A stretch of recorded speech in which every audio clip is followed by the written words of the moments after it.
In this video, I'll show you how to program your Philips universal remote control that is looking just like this one. Some of them are looking slightly different, but they all work the same way.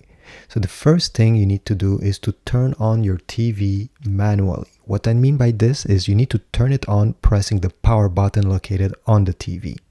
Sometimes it's located on the bottom, sometimes on the side. So go ahead, turn it on with your finger. Then take your remote control and make sure it has fresh batteries. Next step, you need to keep press on this button that is named COD Search until the red light is on. So let's do it together. I'm keeping it pressed, and once the red light is on, you can release it. Then tap the TV button located over here once.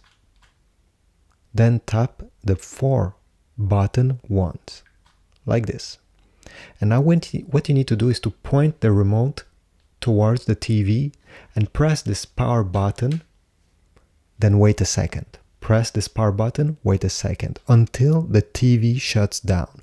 Once you press the power button and the TV shuts down, you need to press this OK button right on the middle here. There's an OK button. You need to press it in under 3 seconds.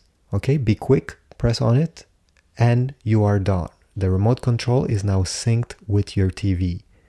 And you can go ahead and power back on your TV by pressing the power button and test all the other buttons to make sure that everything works the way you want. If you see that some of them are not working, you can restart from the beginning what I showed you. It simply means that the remote control did not find the appropriate code for your TV. So I hope this video was helpful. If so, please leave a like, subscribe, comment down below if it worked or if you have other solutions.